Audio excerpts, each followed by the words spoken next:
जय हिंद दोस्तों, कैसे हो आप सभी लोग। उम्मीद है मस्त और बिंदास होंगे और अपनी पढ़ाई को बहुत अच्छे से कर रहे होंगे। अपना जो लास्ट का सेशन हुआ था, लास्ट के सेशन में मैंने इक्विलेटरल ट्रायंगल के जितने भी बेसिक कॉन्सेप्ट हैं, बेसिक प्रॉपर्टीज हैं, हर एक बेसिक कॉन्सेप्ट को विद प्रूफ के साथ आपको समझाने की कोशिश की थी। आपने भी बहुत मेहनत के साथ उसको समझने की कोशिश की थी और आपने बहुत अच्छे से उसको कंप्लीट भी किया होगा।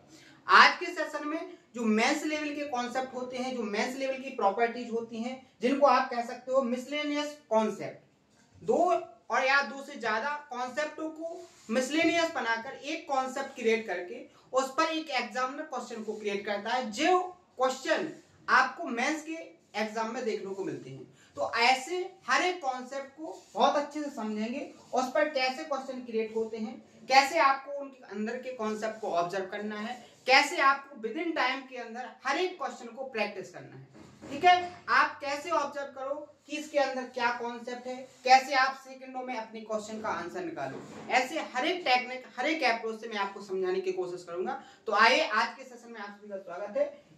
आज से पहले की जितने भी सेशन हुए हैं ज्योमेट्री में, अगर आपने हर एक सेशन को नहीं देखा है तो आपसे गुजारिश है कि आप हर एक सेशन को कंप्लीट कर लें, क्योंकि आपका ज्योमेट्री में रिदम टूटेगा तो आपको जो कॉन्सेप्ट है, जो प्रॉपर्टीज है, वो बहुत टफ लगेगी। फिर आपको अपने आप में लगेगा कि जो मैथ है वो कैसा है, टफ है। तो आपको अगर मैथ को आसान बनाना है, हर एक कॉन्सेप्ट को आपको अपने माइंड के अंदर सेट करना है, अच्छे से समझना है, मैथ के अंदर अपने आप को इंटरेस्टेड बनाना है, तो आपको हर एक कॉन्सेप्ट, हर एक थ्योरम को बहुत अच्छे से कंप्लीट करना है। क्लियर है? आगे बढ़े। अब आपका जो आज का सेशन है वो इक्विलेटरल ट्रायंगल की जो एडवांस लेवल के कॉन्सेप्ट हैं उनसे रिलेटेड है। तो जो बेसिक कॉन्सेप्ट हैं जो कल के सेशन में हुए थे, अगर आपने वो बेसिक कॉन्सेप्ट अच्छे से कंप्लीट किए होंगे तो आज का सेशन आपको बहुत बेहतर तरीके से समझ में आएगा। लेकिन अगर आपने कल का सेशन जो लास्ट में हुआ है उसको नहीं देखा है और आप सोचो कि आज जो कॉन्सेप्ट होंगे, आज जो क्वेश्चन की प्रैक्टिस होगी, वो आपको बिल्कुल आसान तरीके से समझ में आ जाए, बिना कोई एक्स्ट्रा एफर्ट डाले समझ में आ जाए, तो पॉसिबल नहीं है। अगर आपको बिल्कुल रिदम में पढ़ना है, मैं हर एक कॉन्सेप्ट एक रिदम में पढ़ा रहा हूं, सबसे पहले बेसिक, उसके बाद थोड़े एडवांस, फिर डिफिकल्ट, फिर मोर डिफिकल्ट। ठीक है, क्योंकि अपना जो बैच है वो प्री प्लस मेंस है, यानी कि इसमें प्री लेवल के क्वेश्चन होंगे, मेंस लेवल के क्वेश्चन होंगे, और आगे एग्जामिनर अगर कोई क्वेश्चन चेंज करने का, पैटर्न चेंज करने का सोचेगा तो वो कैसे क्वेश्चन क्रिएट करेगा, ऐसे हर एक टाइप को अपन बहुत अच्छे से कंप्लीट कर देंगे। ठीक है, तो आइए आज का सेशन स्टार्ट करते हैं। इससे पहले का जो सेशन हुआ था उसमें अपने जो कॉन्सेप्ट थे वो कॉन्सेप्ट भी हो चुके थे और 16 नंबर तक के जो क्वेश्चन थे उनसे रिलेटेड उन क्वेश्चनों को भी अपन ने बहुत अच्छे से सॉल्व किया था। आज 17वें नंबर के क्वेश्चन से अपन स्टार्ट करेंगे। जो कॉन्सेप्ट आएगा बीच में, सबसे पहले उसको एक्सप्लेन करेंगे, उसके बाद अपन क्वेश्चन को सॉल्व करेंगे। ठीक है, आइए तो स्टार्ट करते हैं। सबसे पहले क्वेश्चन को रीड करेंगे। क्वेश्चन क्या कहता है, in equilateral triangle A B C D और E are point on the side AB and AC respectively such that AD equal to C, VE and CD intersect at F, the measure in degree में आपको find करना है of angle CFV is, यानी कि आपको angle CFV को find करना है। ठीक है, यहां ध्यान से समझो क्वेश्चन ने क्या बोला है। क्वेश्चन ने बोला है कि एक इक्विलेटरल ट्रायंगल है, यानी कि समबाहु। यहां क्या है, समबाहु। एक समबाहु त्रिभुज है ABC, जिसमें D और E दो पॉइंट हैं। D पॉइंट AB पर है और E पॉइंट आपका AC पर है। इस तरीके से है कि AD इक्वल टू C है, BE and CD intersect at F। जो BD और CD है, वो जो BE और CD है, वो एक दूसरे को किस पॉइंट पर इंटरसेक्ट करते हैं, F पॉइंट पर। तो यहां जो F पॉइंट पर एंगल बनेगा CFV, इसकी वैल्यू क्या होगी आपको फाइंड करना है। बिल्कुल सिंपल तरीका है, हर एक लॉजिक इसके अंदर जो लगना है कॉन्सेप्ट, सारे कॉन्सेप्ट आपके हो चुके हैं। अब कैसे सॉल्व करना है आपको, कैसे कॉन्सेप्चुअली क्लियरिटी के साथ, किस अप्रोच से, जिससे आपके कम से कम टाइम के अंदर आंसर आएगा, वो क्या अप्रोच है उसको समझो। जैसे यहां पर बोला गया है कि ABC एक इक्विलेटरल ट्रायंगल है, तो सबसे पहले आपने क्या बनाया है, एक इक्विलेटरल ट्रायंगल। इक्विलेटरल ट्रायंगल है क्या, जिसकी तीनों साइड क्या होती है, इक्वल लेंथ की। ये हो गया आपका A वर्टेक्स, B वर्टेक्स और C वर्टेक्स, यानी कि ABC आपका एक इक्विलेटरल ट्रायंगल हो गया।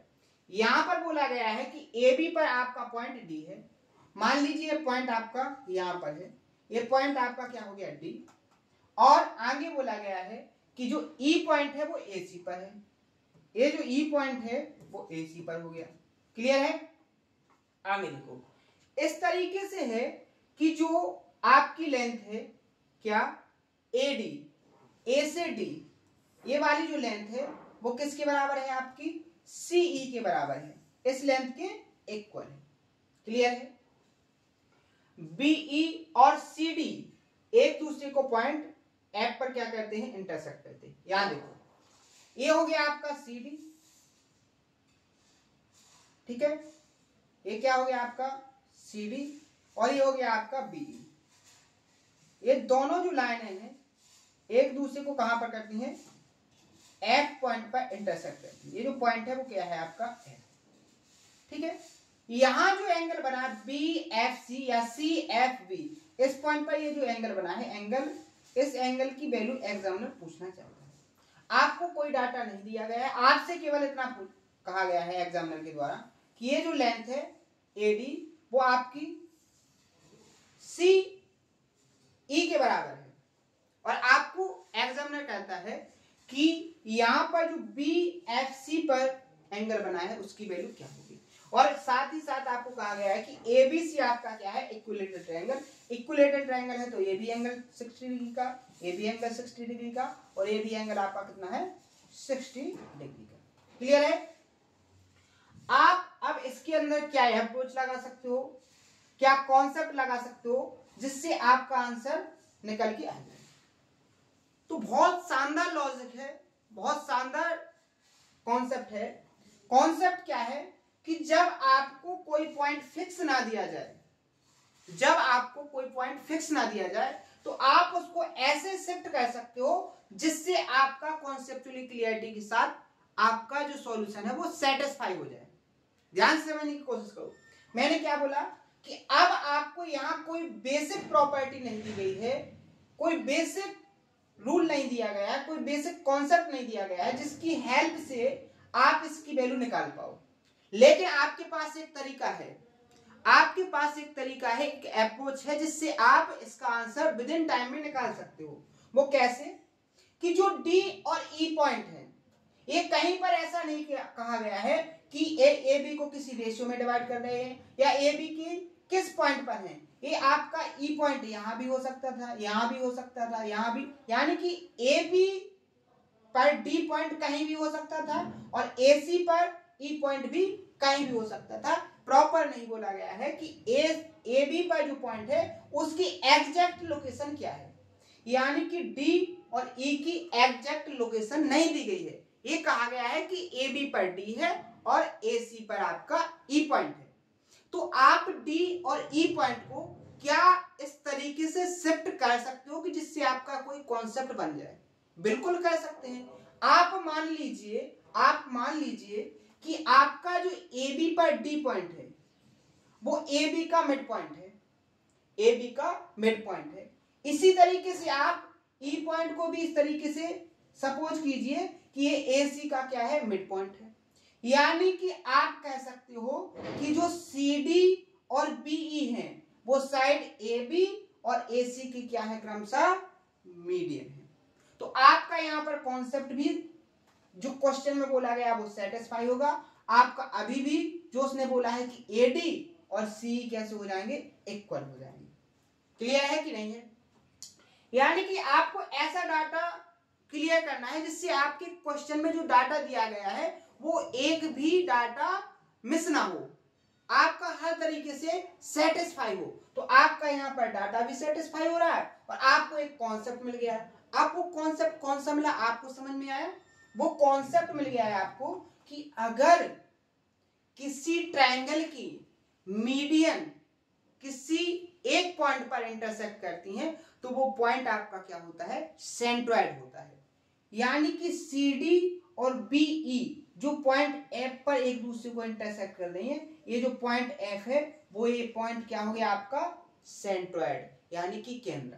अब सेंट्रॉइड पर जो बना एंगल है वो बाइटेक्स पर बने एंगल का कैसा होता है, दोगुना। ये आप बहुत अच्छे से सीख चुके हैं, क्योंकि आपको मैंने चारों सेंटर्स के बारे में जितने टाइप के कॉन्सेप्ट बन सकते थे हर एक कॉन्सेप्ट को समझा दिया है और हर एक कॉन्सेप्ट पर बहुत अच्छे से क्वेश्चनों की प्रैक्टिस भी करवाई है।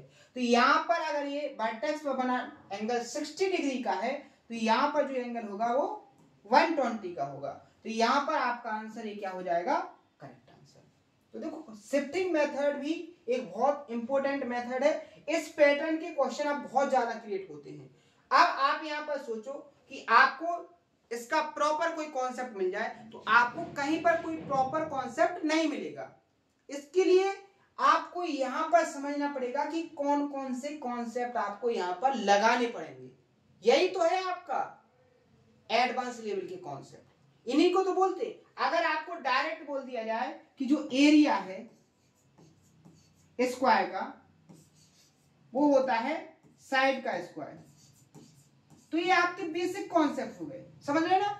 लेकिन आपको एक ऐसा डाटा दे दिया जाए, एक ऐसा डायग्राम दे दिया जाए जहां आपको ये साइड निकालनी पड़ जाए, उसके बाद एरिया का फॉर्मूला लगाना पड़ जाए, तो ये आपका क्या बनेगा, मिसलेनियस कॉन्सेप्ट। और वो क्वेश्चन जो बनेगा वो मिसलेनियस कॉन्सेप्ट से बना हुआ क्वेश्चन मिसलेनियस क्वेश्चन कहलाएगा। और अगर आप ऐसे क्वेश्चन को जब सॉल्व करोगे ना, तो बेसिक क्वेश्चन तो आपके सेकंडों में, चुटकियों में सॉल्व हो जाएंगे। क्लियर है, समझ में आया, आगे बढ़ जाए नेक्स्ट क्वेश्चन। ठीक है, लेकिन ये सारे क्वेश्चन उन्हीं को समझ में आएंगे, सारे सॉल्यूशन उन्हीं को समझ में आएंगे जिन्होंने अभी तक जो ज्योमेट्री में हुआ है उसको पूरी तरीके से अच्छे से प्रैक्टिस करके रखा है, उसका रिवीजन करके रखा है। जिसने प्रैक्टिस नहीं की है, जिसने रिवीजन नहीं किया है, उसको यहां समझ में आएगा पॉसिबल नहीं है। ठीक है, आपको पहले का सारा क्या करना पड़ेगा, बहुत अच्छे से कंप्लीट करना पड़ेगा। ठीक है, ज्यादा डिमोटिवेट होने की जरूरत नहीं है, आप पिछला पूरा कंप्लीट कीजिए, यहां से आपको बहुत आसान तरीके से समझ में आएगा। अगर आपने पहले कंप्लीट नहीं किया है तो यहां से आपको समझने में कठिनाई होगी, तकलीफ होगी। इसमें अगर आप अपने आप को डिमोटिवेट कर रहे हो तो आप कंपटीशन की लाइन में बिल्कुल गलत आ चुके हो। ठीक है, जब तक आप पूरा का पूरा कंप्लीट नहीं करोगे तब तक आपकी कोई हिम्मत नहीं है, आपके अंदर इतनी क्षमता नहीं है कि आप आगे के कॉन्सेप्टों को समझ पाओ। क्योंकि आप एक बात समझो, यहाँ पर यहाँ जो कंपटीशन है वो एक पहाड़ के जैसा है। कैसा है, एक पहाड़ के जैसा है। अगर आपको इस पहाड़ के ऊपर चढ़ना है, इसके टॉप पर आपको जाना है, अगर आप यहां जाना चाहते हो टॉप पर, तो आपको यहां से बिल्कुल इसके बेस से चढ़ना स्टार्ट करना पड़ेगा, बिल्कुल कंटिन्यू। अगर आपने सोचा कि आप थोड़ा चढ़ जाओ फिर एक बार में छलांग लगाने की कोशिश करो, जीवन में कभी नहीं चढ़ पाओगे। क्योंकि आप समझते हो बहुत अच्छे से कि अगर आपको ऊंचाई पर जाना है तो आपको बहुत बेसिक से हर एक कदम को बढ़ाना होगा आगे, तभी आप ज्यादा ऊंचाई पर जा पाओगे। और अगर आप छलांग लगाने की कोशिश करोगे तो ऐसा बिल्कुल पॉसिबल नहीं है। ठीक है, क्लियर है, समझ में आ गया। इस क्वेश्चन को सॉल्व करो। देखो इसमें क्या बोल रहे हैं, देखो क्वेश्चन को भी ऐसे इंटरेस्टेड तरीके से पढ़ा करो जैसे आपका डाटा तुरंत माइंड में क्लिक कर जाए कि इसका डायग्राम ऐसे बनना है, इसके अंदर का कॉन्सेप्ट ये है। लेकिन ये प्रैक्टिस से आएगा आपको। ठीक है, इस क्वेश्चन को देखो इंटरेस्टेड तरीके से पढ़ेंगे अपन। जैसे ABC is an equilateral triangle, तो इक्विलेटरल ट्रायंगल की जो कंडीशन होती है, जो प्रॉपर्टीज होती है, अब आपने ऐसे पढ़ा ना कि ABC is an equilateral triangle, तो आपके माने वो सारी प्रॉपर्टीज रन हो जानी चाहिए कि इक्विलेटरल ट्रायंगल से रिलेटेड कौन कौन सी प्रॉपर्टीज हैं। ठीक है, आगे पढ़ेंगे। A circle with centre O and diameter equal to height of triangle cut side AB and AC at point P and Q respectively, find AP ratio QC। यहां पर क्या बोला गया है कि ABC एक इक्विलेटरल ट्रायंगल है और a circle with centre O, एक O सेंटर वाला एक सर्कल है। कैसे है कि जो डायमीटर है, जो सर्कल का डायमीटर है equal to height of triangle ABC। जो ट्रायंगल यहां पर ABC, जो ट्रायंगल है ABC, उसकी जो हाइट है वो हाइट आपकी किसके बराबर है, O सेंटर वाले सर्कल के डायमीटर के बराबर है। यहां पर समझ में आया, आगे पढ़ो। आगे उसने कहा है कि जो सर्कल है वो साइड AB एंड AC को पॉइंट P और Q पर क्या करता है, इंटरसेक्ट करता है। तो आपको AP रेशियो QC फाइंड करना है, ये आपसे कहा गया है। तो सबसे पहले आप डायग्राम देखो, उसने क्या बोला है कि एक इक्विलेटरल ट्रायंगल है। कंडीशन को फॉलो करना है अपन को। उसने बोला है कि एक इक्विलेटरल ट्रायंगल है, ये बन गया आपका एबीसी एक इक्विलेटरल ट्रायंगल, ध्यान से समझो, ठीक है। अब उसने बोला है कि इस इक्विलेटरल ट्रायंगल की जो हाइट है, अब हाइट क्या होती है, वर्टेक्स से उसकी अपोजिट साइड तक की जो डिस्टेंस होती है वो ट्रायंगल की क्या होती है, हाइट। ये क्या हो गई, इस ट्रायंगल की हाइट, समझ में आ गई। ये हो गई मान लीजिए एडी, ये हो गई हाइट। अब जो सर्कल है वो सर्कल कैसे बनाया गया है कि वो इसका जो एडी है वो सर्कल का क्या है, डायमीटर, यहां देखो क्या है, ए। इस तरीके से सर्कल को बनाया गया। तो यहां पर आप देख रहे ये आपका क्या बन गया, डायमीटर, क्लियर है। अब इस सर्कल ने साइड ए बी को किस पॉइंट पर काटा, पी पर। यहां पर ये पॉइंट क्या हो गया आपका, पी, और यहां पर एसी को किस पॉइंट पर काटा, क्यू पॉइंट पर। यहां बोला गया ना। अब आपको फाइंड क्या करना है, आपको जो फाइंड करना है उस पर बात करेंगे। आपको फाइंड करना है एपी, एपी ए वाली डिस्टेंस दिखाई दे रही ना, ए वाली डिस्टेंस, और क्यूसी ए वाली डिस्टेंस। इस डिस्टेंस के रेशियो को आपको फाइंड करना है, समझ गए। अब इस क्वेश्चन को आप कैसे सॉल्व करोगे, सबसे पहले इसके अंदर एक जो लॉजिक लगना है उस लॉजिक को आप समझ लो। लॉजिक क्या है कि अगर कोई सर्कल है, ध्यान से समझना, इसको अपन प्रूफ समझेंगे कब, जब अभी इसके बाद सर्कल पढ़ेंगे ना तो उसमें पढ़ेंगे, ठीक है। अब इस सर्कल में ध्यान से समझो, एक कॉन्सेप्ट बनता है कि आपका किसी एक पॉइंट से टेंजेंट निकाली गई, ठीक है, और उसी पॉइंट से आपकी एक छेदक रेखा निकाली गई, यानी कि एक स्पर्श रेखा और एक छेदक रेखा, दो लाइनें निकाली गई। छेदक रेखा का मतलब क्या है, सर्कल को आर पार करते हुए निकल जाए। स्पर्श रेखा का मतलब क्या है, उसकी सरकमटेंस यानी कि परिधि को क्या करें, किसी एक पॉइंट पर स्पर्श करें। मान लीजिए ये पॉइंट आपका पी है, ये आपका ए हो गया, ये बी हो गया, और ये आपका सी हो गया। तो यहां पर कॉन्सेप्ट बनता है, स्पर्श रेखा और छेदक रेखा से रिलेटेड एक कॉन्सेप्ट बनता है। अपन जब सर्कल पढ़ेंगे तो इसका प्रूफ भी बहुत अच्छे से समझेंगे, ठीक है। यहाँ इसकी प्रूफ की कोई जरूरत नहीं, जो थोड़ा सा कॉन्सेप्ट जो लॉजिक लगना है उसको केवल अपन यहाँ पर याद रखेंगे, ठीक है। कॉन्सेप्ट क्या बनता है कि जो स्पर्श रेखा है इसका स्क्वायर यानी कि एपी का स्क्वायर, एपी का स्क्वायर इक्वल होता है यहां से लेके ये डिस्टेंस क्या होगी, पीबी इंटू फिर पूरी डिस्टेंस क्या हो जाएगी, पीसी के बराबर। ये होता है कॉन्सेप्ट। ये अपन जब सर्कल पढ़ेंगे तो इसका प्रूफ भी समझेंगे कैसे होता है, ठीक है। यहां पर आपको केवल इतना याद रखना है कि अगर आपको एक स्पर्श रेखा दी गई है, एक छेदक रेखा दी गई है, तो उसमें जो रिलेशन होता है वो क्या होता है, ए रिलेशन होता है। पहले स्पर्श रेखा का स्क्वायर किसके बराबर होगा, छेदक रेखा के पहले पॉइंट तक की डिस्टेंस इंटू पूरी छेदक रेखा की डिस्टेंस। क्लियर है, समझ में आ गया कॉन्सेप्ट। अब अपन क्वेश्चन पे आ जाते हैं। सबसे पहले एक लॉजिक क्लियर करो आप अपने अंदर का। यहां आपको जो एडी है, तो एडी के इस तरफ का जो हिस्सा है, तो एडी के इस तरफ का भी वही हिस्सा है, सिमेट्रिसिटी से, सिमिलैरिटी से एक सा दिखाई दे रहा है कि नहीं दिखाई दे रहा है। आपसे एग्जामिनर पूछना चाहता है एपी और क्यूसी का रेशियो, तो अपन ऐसा भी तो कह सकते हैं जो क्यूसी है वही तो आपका यहां पर पीबी भी तो है, जो लेंथ आपकी क्यूसी की है वही लेंथ यहां पर पीबी की भी तो है, जो लेंथ यहां पर पीबी की है वही लेंथ क्यूसी की है। तो यहां पर या तो आप एपी रेशियो क्यूसी निकाल लो या आप निकाल लो एपी रेशियो पीबी, ये दोनों इक्वल होंगे, होंगे कि नहीं होंगे। यहां तक क्लियर हो गया। अब आगे देखो, आगे बढ़ेंगे,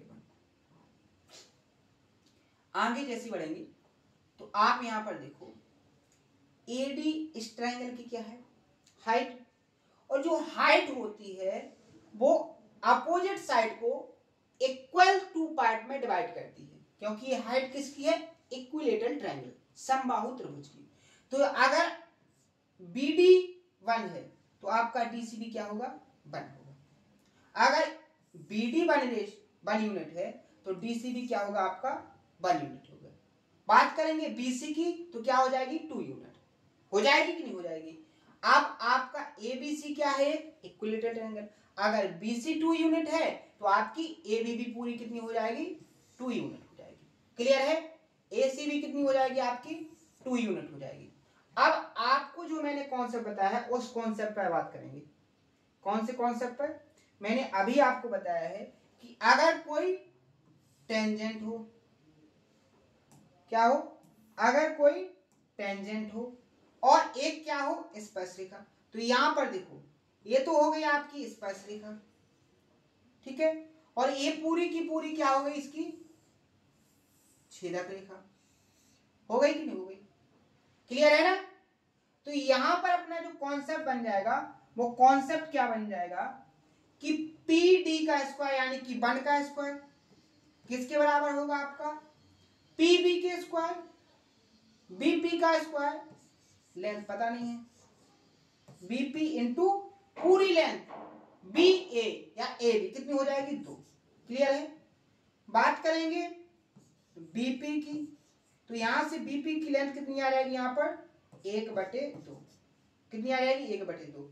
आगे सॉल्व करेंगे तो BP की जो लेंथ आ जाएगी वो क्या आ जाएगी, 0.5 कितनी आ जाएगी, 0.5। ये जो लेंथ निकल के आ गई आपकी 0.5। अब ध्यान से देखो, आपका क्वेश्चन सॉल्व हो गया। यहां पर आपको BP की या PB की लेंथ 0.5 मिल गई और आपकी टोटल AB कितनी है, 2 यूनिट, और आपकी BP कितनी है, 0.5 यूनिट। तो आप AP की लेंथ नहीं निकाल सकते, बिल्कुल निकाल सकते। 2 से 0.5 को माइनस करोगे तो क्या आ जाएगा, 1.5। जब आप इसको सॉल्व करोगे तो आपको क्या मिल जाएगा, 3/1। क्या मिल जाएगा, 3/1। बात समझ में आई, क्या मिल जाएगा आपको, 3/1। तो यहां पर आपका आंसर क्या हो जाएगा, option number B correct answer. क्या हो जाएगा, option number B correct answer. तो देखो कितने लॉजिकल तरीके से, इंटरेस्टिंग तरीके से एक क्वेश्चन को क्रिएट किया गया है। ठीक है, यही है मिसलेनियस क्वेश्चन। इन्हीं को आपको समझना है, इन्हीं की अप्रोच को आपको अपने अंदर डेवलप करना है कि आप क्वेश्चन को कैसे समझो, कैसे सॉल्व करो, इनकी क्या टेक्निक होती है। क्योंकि बेसिक कॉन्सेप्टों पर जो क्वेश्चन आते हैं उनको 99% हर एक स्टूडेंट सॉल्व कर लेता है, लेकिन मिसलेनियस क्वेश्चन जो 4 से 5% क्वेश्चन मिसलेनियस आते हैं उनको सॉल्व करने में हर एक स्टूडेंट को प्रॉब्लम होती है। ठीक है, तो इन क्वेश्चनों की अप्रोच क्या है, उनको कैसे सॉल्व करना है, इस अप्रोच को अपने अंदर बहुत अच्छे से डेवलप करना है। ठीक है, समझ में आ गया। आगे बढ़े नेक्स्ट क्वेश्चन। अब देखो ये जो क्वेश्चन था इसके अंदर जो कॉन्सेप्ट लगा है इससे बिल्कुल हट के इसमें लगेगा, लेकिन आपको नजर आएगा कि आप वो कॉन्सेप्ट लगा सकते, लेकिन यहां लगेगा नहीं क्योंकि उससे बहुत लेंथी हो जाएगा। यहां देखो कितना सिंपल तरीके से वो सॉल्व करवाएगा आपसे।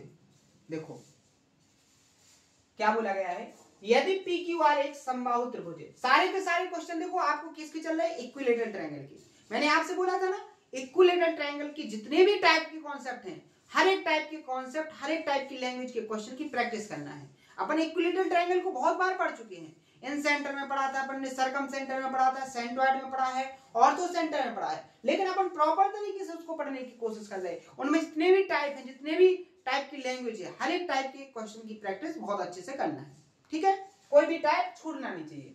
यहां बोला गया है कि यदि PQR एक समबाहु त्रिभुज है, PQR एक समबाहु त्रिभुज है, ठीक है, O एट बैक का सेंटर है, जो ये O है, इस O पॉइंट पर जो ये आपका सेमी सर्कल बनाया गया है, इस सेमी सर्कल का ये क्या है, सेंटर है। ठीक है, आगे देखो जिसका व्यास SR है, व्यास क्या है, SR है, बिल्कुल ठीक है। T स्पर्श बिंदु है, T स्पर्श बिंदु है, तो आपको PT ये वाली डिस्टेंस PT रेशियो क्या है, QT, इस वाली लेंथ को जो रेशियो है वो फाइंड करना है। क्लियर है। अब आप देखो PT रेशियो QT आपको फाइंड करना है। कैसे फाइंड करोगे? अब यहाँ क्या लॉजिक लगाओगे? अब आपको यहाँ कोई भी ऐसा डाटा नहीं नजर आ रहा है जिससे आप बिना कुछ क्रिएटिविटी किए इस क्वेश्चन का सॉल्यूशन निकालो। लेकिन आपको जैसे ही यहां पर इसने बोला है कि टी पॉइंट आपका क्या है, टी पॉइंट आपका क्या है, यहां पर एक आपका स्पर्श बिंदु है। जो टी है वो आपका यहां पर क्या है, एक टेंजेंटियल पॉइंट है, यानी कि स्पर्श बिंदु है। ठीक है, ये टी। तो यहां से एक लॉजिक समझ में आ गया कि अगर हम सेंटर से स्पर्श बिंदु को मिलाते हैं तो वहां पर जो एंगल बनता है वो 90 डिग्री का बनता है। अगर हम इस पॉइंट से इस स्पर्श बिंदु को मिलाएंगे तो यहां पर जो एंगल बनेगा, ये जो एंगल होगा वो 90 डिग्री का होगा। कितने डिग्री का होगा? 90 डिग्री का होगा। आगे देखो, पी क्यू आर आपका क्या है, एक इक्विलेटरल ट्रायंगल। इसका प्रत्येक एंगल 60 डिग्री का होगा, तो ये 60 डिग्री का हो गया। अब ट्रायंगल टी क्यू ओ में देखो, एक एंगल 90 का, एक 60 का, तो ये कितने का बचा? 30 डिग्री का। ध्यान से समझो, तो क्वेश्चन को जो डाटा दिया उस पर काम करोगे तो आपको सॉल्यूशन अपने आप मिलेंगे। अब यहां पर आपका एक ट्रायंगल बन गया है 30 60 90। तो इसमें जो साइड का रेशियो होता है क्या होता है? 1/√3/2। 90 के सामने क्या होगा? 2 यूनिट। क्लियर है? 30 डिग्री के सामने क्या होगा? 1 यूनिट। और 60 डिग्री के सामने क्या होगा? √2 यूनिट। क्लियर है? क्लियर है? आगे देखो, ध्यान से समझना। यहां जो टीओ है, ये वाली डिस्टेंस, ये आपकी क्या है? इस सेमी सर्कल की रेडियस। तो यहां ओ से लेके आर तक की जो डिस्टेंस है, ये भी तो क्या है आपकी? आपकी रेडियस, सेमी सर्कल की रेडियस। अगर ये √3 है तो ये भी क्या हो जाएगी आपकी? √3 हो जाएगी कि नहीं हो जाएगी? आगे देखो, बात करेंगे कौन सी डिस्टेंस की? अगर हम बात करेंगे Q से R तक की जो डिस्टेंस है क्या है, तो आपको यहां से ये वाली डिस्टेंस कितनी मिल गई? 2। और यहां से लेके यहां तक की जो डिस्टेंस है वो कितनी हो गई? √3। तो डिस्टेंस टोटल क्या हो जाएगी? 2√3। यानी इक्विलेटरल ट्रायंगल की जो साइड है उसकी जो वैल्यू है वो क्या है? 2 + √3। 2 + √3। समझ में आ गया? अब आप देखो, एग्जामिनर यहां तक भी पूछ सकता था आपसे कि इक्विलेटरल ट्रायंगल की जो साइड है उसकी वैल्यू क्या है, तो आप निकाल सकते कि नहीं? बिल्कुल निकाल लेते। अब यहां से और आगे पूछा है, आपको डिस्टेंस फाइंड करनी है ये वाली, और दूसरी डिस्टेंस आपको यहां पर मिल गई 1 यूनिट। ये डिस्टेंस आपको पता चल गई कितनी हो गई? 1 यूनिट। अगर आपको ये वाली डिस्टेंस मिल जाए तो आप दोनों का रेशियो फाइंड कर सकते हो। आप एक बात बताइए, इक्विलेटरल ट्रायंगल की ये जो टोटल लेंथ है ये कितनी हो गई? 2 + √3। अगर हम इसमें से QT की लेंथ को माइनस कर दें तो आपको PT की लेंथ मिल जाएगी कितनी? 2 + √3 से 1 माइनस करेंगे तो क्या आ जाएगी? 1 + √3। आपको फाइंड क्या करना है? PT क्या हो जाएगी आपकी? √3 + 1 रेशियो। QT आपकी क्या है यहां पर? 1। तो रेशियो आ जाएगा आपका √3 + 1/1। √3 + 1 रेशियो 1। ऑप्शन नंबर ये यहां पर क्या हो जाएगा आपका? Correct answer. क्लियर है? समझ में आया? कोई दिक्कत? तो देखो, अभी मैंने आपको 3 क्वेश्चन प्रैक्टिस करवाए। 3 क्वेश्चन, तीनों क्वेश्चन के अंदर जो कॉन्सेप्ट हैं बिल्कुल डिफरेंट हैं, लेकिन तीनों क्वेश्चनों के अंदर जो लॉजिक लगे हैं बहुत ही इंटरेस्टेड लॉजिक लगे हैं। एक एग्जामिनर बहुत अच्छे से क्वेश्चन को क्रिएट करता है, बस आपको उसको इंटरेस्टेड तरीके से समझने की कोशिश करना है। हर एक क्वेश्चन के अंदर खुद को इंटरेस्टेड तरीके से अप्रोच को समझने में लगाना है। ठीक है? तो मेहनत से आपको समझना है, ठीक है। अपने आप को डिमोटिवेट बिल्कुल नहीं करना है। एक क्वेश्चन और सॉल्व करेंगे अभी आप, इसका भी कॉन्सेप्ट मैं पहले बता चुका हूं। यहां पर देखो एग्जामिनर ने क्या पूछा है, two circle are placed in a equilateral triangle, what is the ratio of the area of the smaller circle to that of the equilateral triangle. यानी कि एक जो इक्विलेटरल ट्रायंगल है उसके अंदर दो सर्कल बनाए गए हैं। कितने सर्कल? 2 सर्कल। कैसे बनाए गए हैं कि एक छोटा है एक बड़ा है। आपको जो एरिया निकालना है स्मॉलर सर्कल से, स्मॉल जो सर्कल बना है ये वाला, इसके एरिया और इक्विलेटरल ट्रायंगल जो बना है इसके एरिया का रेशियो फाइंड करना है, ठीक है। ये आपसे एग्जामिनर ने पूछा है। तो एक कॉन्सेप्ट मैंने कल भी उस पर एक क्वेश्चन प्रैक्टिस करवाया था और मैं फिर से उस कॉन्सेप्ट को एक्सप्लेन करूंगा कि मैंने आपको बताया था कि कभी भी आपको इक्विलेटरल ट्रायंगल दिया जाए और उसके अंदर एक इनसर्कल दिया जाए। क्या दिया जाए? एक इनसर्कल दिया जाए। कभी भी आपको एक इक्विलेटरल ट्रायंगल दिया जाए और उस इक्विलेटरल ट्रायंगल के अंदर एक इनसर्कल दिया जाए और इनसर्कल के बाद उस इक्विलेटरल ट्रायंगल में 3 प्लेस रहते हैं। इन तीनों प्लेस में कहीं भी एक छोटा सर्कल रख दिया जाए तो इस छोटे सर्कल और बड़े वाले सर्कल की जो रेडियस का रेशियो होता है वो क्या होता है? छोटे वाले की रेडियस अगर 1 है तो बड़े वाले सर्कल की रेडियस क्या होगी? 3 होगी। यानी इनकी जो रेडियस का रेशियो होता है 1:3 का होता है। बात समझ में आई? अब आपको पता है कि अगर इस बड़े वाले सर्कल की रेडियस 3 यूनिट है, कितनी यूनिट है? 3 यूनिट है, तो इन सर्कल की रेडियस क्या होती है इक्विलेटरल ट्रायंगल में? a/2√3। इसकी वैल्यू कितनी है? 3। और ये आप ऐसा क्यों कर रहे हो? क्योंकि आपको इक्विलेटरल ट्रायंगल की साइड मिल जाएगी। यहां पर इसकी आपको इस सर्कल का एरिया फाइंड करना है तो इस सर्कल की आपको रेडियस मिल गई कितनी? 1 यूनिट। कितनी मिल गई? 1 यूनिट।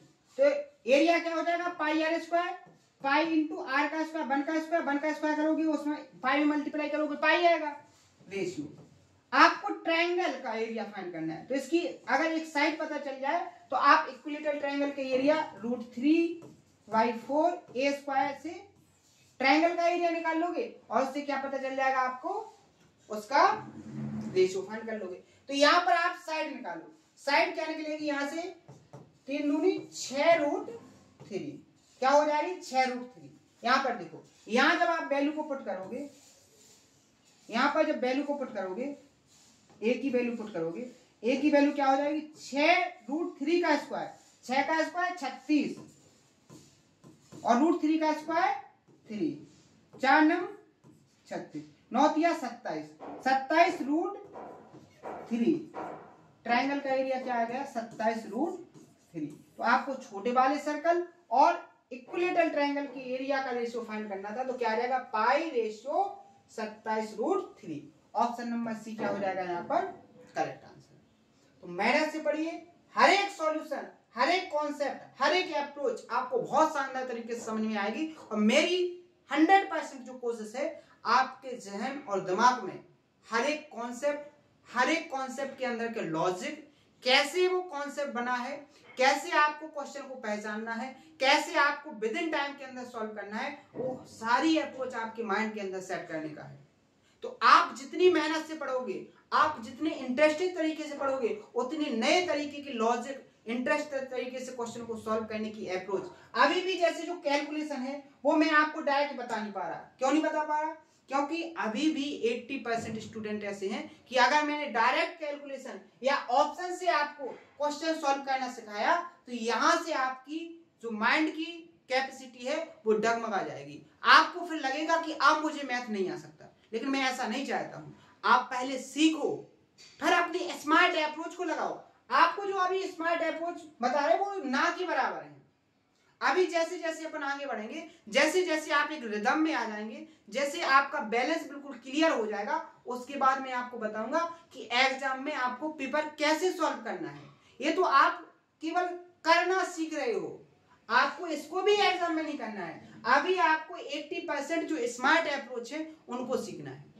अब वो स्मार्ट अप्रोच कैसे आएंगी, पहले आपको करने सीखना है, उसके बाद आपको समझ में आएंगे। क्योंकि यहां पर मैं आपको अगर ऑप्शन से करके दिखाता, जो मैं विद इन टाइम के अंदर कहता हूं, वो अप्रोच अगर मैं आपको यहां पर सिखाने लगूंगा अभी स्टार्टिंग पॉइंट पर, तो आपको सारी चीजें बहुत बोरियत वाली लगने लगेंगी, बहुत टफ लगने लगेंगी, आपको लगेगा कि ये कैसे आया। लेकिन जैसे जैसे आप डाटा पर काम करोगे, जिस तरीके से मेरे अंदर वो टेक्निक डेवलप हो गई है, वो आपके अंदर भी होगी और बहुत कम समय में हो जाएगी। बस आप मेरे साथ बने रहिएगा। हर एक कॉन्सेप्ट, हर एक थ्योरम, हर एक सेशन को बहुत इंटरेस्टेड तरीके से कंप्लीट कीजिएगा। सारी मेहनत आपकी काम आने वाली है। आज आप अगर 1 मिनट अपना वेस्ट करोगे मेहनत के लिए, आप अपनी मंजिल के लिए, तो आपको 1 मिनट का आगे मिलना 100% तय है। तो आप मेहनत से पढ़िएगा, 100% तरीके से पढ़िएगा। आज के सेशन में अगर कोई डाउट हो तो उसको कमेंट बॉक्स में बताना, हर एक डाउट सॉल्व किए जाएंगे। कल के सेशन में आगे के कॉन्सेप्टों को समझेंगे और आगे के क्वेश्चनों की प्रैक्टिस करेंगे। तो आज के सेशन में इतना ही, मिलते हैं नेक्स्ट सेशन में। थैंक यू, धन्यवाद।